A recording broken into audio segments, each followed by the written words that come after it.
We start here at 7:30 right away with breaking news. A water main break flooding some streets in downtown Toledo right now. Our Laura Sandlin is live at the scene. Laura, what are you seeing? What can you tell us? Tim, Sophia, we're going to go ahead and flip this camera around for you guys right away to give you a bit of a look. Off to our left-hand side right here, we are currently on 14th Street. There is water just pouring down the side of the street. It's really hard to tell, I know right now, due to this camera angle, but one of our photographers pointed out to us. We're going to go ahead and angle our camera here as much as we possibly can, looking straight ahead here. This is an apartment complex right across the street from the Toledo School for the Arts. And we're going to go ahead and try to pull up a little bit closer if we can here, but you can tell right here there is water shooting out of this door at this apartment complex here. Now right now we have no word, and there are currently, from what we can tell, no authorities on scene assessing the situation at this time, but we have no reason to believe right now that we know the cause of what caused this water main break. But we'll be sure to keep you guys updated as we learn more throughout the course of this morning, so make sure you stick with us here on WTOL 11+. Main breaks continue to plague Detroit as brutal cold makes repairs nearly impossible. Crews are working around the clock, but the dangerous conditions are slowing progress. 4 more breaks reported in Detroit today, and that brings the total to between 50 and 60 water main breaks since Monday. Well, many of you are dealing with frozen pipes, icy streets. 7 News Detroit reporter Darren Cunningham live on Detroit's west side with an update. Darren? Yeah, Glenda Simon, I'm standing over what used to be a broken water main. Now, crews just filled this hole in with dirt, but before the mud even dries, as you mentioned, it's been one job after the next for the Water and Sewerage Department. Extremely hard. It's been a very rough winter, as everybody knows. The frigid weather won't let up, and neither will these water main breaks in the city of Detroit. DWSD Chief Operating Officer Erica Mia says that's why over 200 crews are deployed across the city. 2 happened here on Rosemont, less than a quarter-mile apart, one near Janice Alexander's driveway. Water was really slow, and then I looked outside. I was taking my grandkids to school, and I saw all the water just coming out of the drain. One of roughly 60 broken mains reported since Monday, according to the city. After Alexander called this one in on Tuesday, DWSD sent team lead Chauncey Filson and his crew to make the repair. It's very hard, but we got to get the job done. While the timeline for each job varies, he says the goal for each is as quickly as possible. Filson said the freezing cold isn't just a challenge on their bodies, the temps are a real obstacle to reaching the problem. Yeah, it is challenges, just like, you see the ice removal. Whenever we have a lot of ice in the area that we're working in, that can, lead to a good challenge. Because like we might not see the leak, as fast as we can. Artel Gandy is dealing with the aftermath of a broken main over on Cherry Line. She's concerned about the ice that formed on her driveway and in front of her home, making it difficult to leave. I know that the pipes are old, and we are going to have to do something. I will say that. How we're going to do it, I don't know. But it does need to be done because we will keep having this. We let the city know Gandy's concerns, and they're planning to assist her. In the meantime, residents are asked to do their part as crews continue to respond. If you could move cars, that would help to get ice. If you could drive cautiously around the construction workers as you see them. If you can drive cautiously just on the streets to avoid hitting a hydrant. Those are also big problems when we have weather temperatures like this. So just be careful, be cautious, and again, report. As for the yearly budget on these projects, Mia says that they tried to plan for these things, knowing that, the colder the temperatures, the more projects, the more repairs they will have to make. But they really just don't know, as you can imagine, from one winter or one year to the next. And so she says their first priority is safety and getting these water mains fixed as quickly as possible. And so if you see one, as she mentioned, report it to DWSD, or you can also report it through the Improved Detroit app. Live on the west side, Darren Cunningham, 7 News Detroit. All right, Darren, such a tough time right now.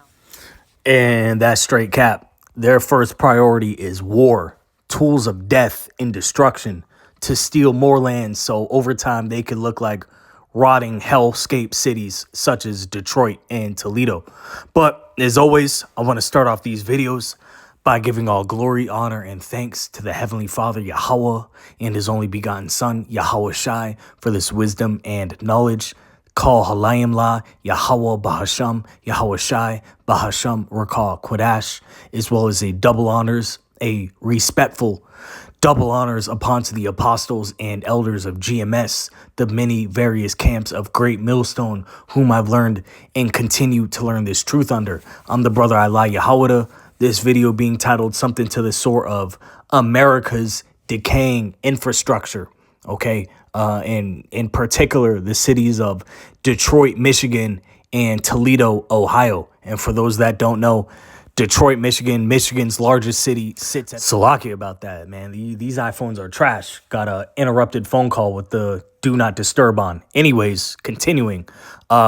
Detroit, Michigan's largest city, sits at the southeast part of Michigan. And Toledo, I believe Ohio's fourth largest city, sits about 40 miles south of Detroit in the northwest part of Ohio. Okay, and you go to these cities, man, you got potholes the size of damn craters. Okay, you got, just urban decay, cities rotting, abandoned factories, all types of just decaying infrastructure. And here it is.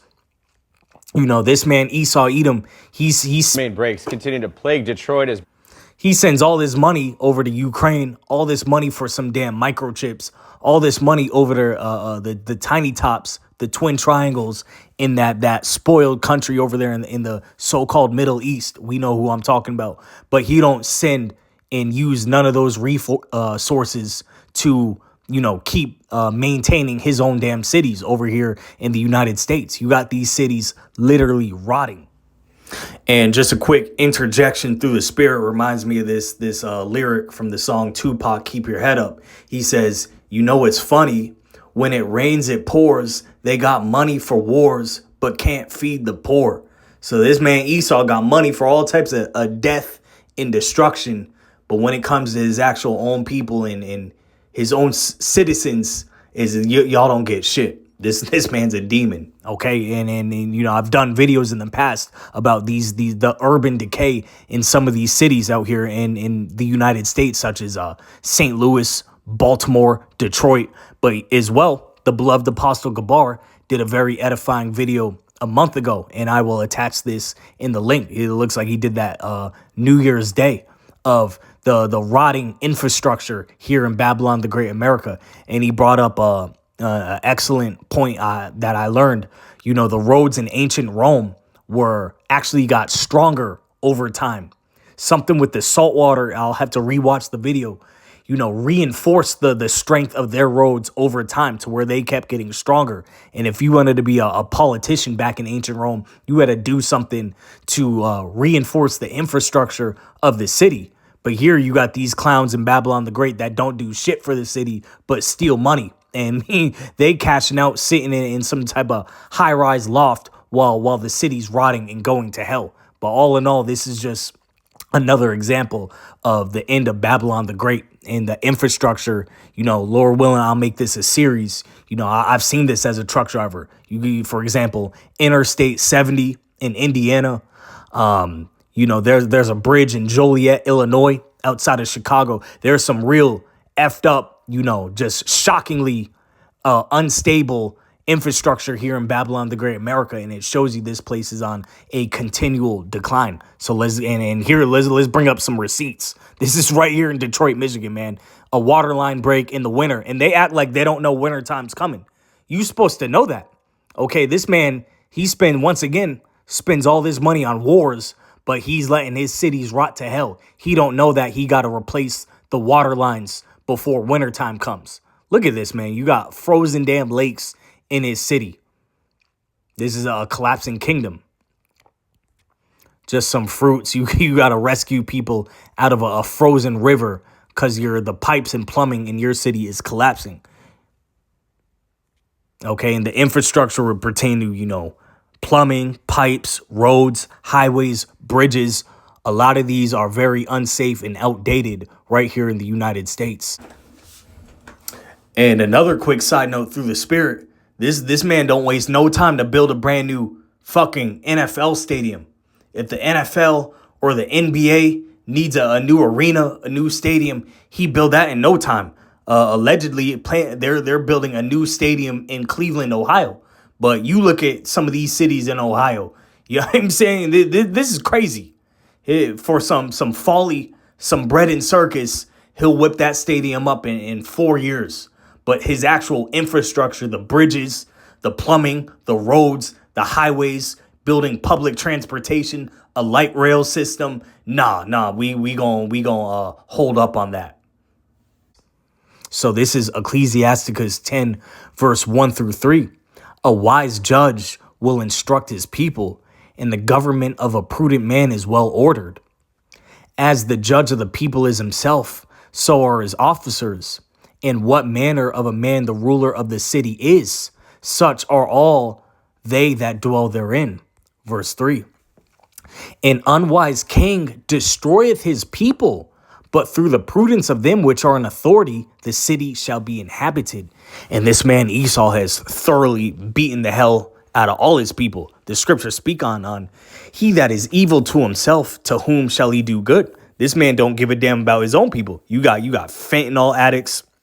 I saw a video, the beloved elder Gabar Yahweh of GMS Hawaii, of residents over there in Greenland mocking Americans, doing he called it the Fetty lean, pretending to be damn zombies leaned over, slumped over on fentanyl. That's what you see.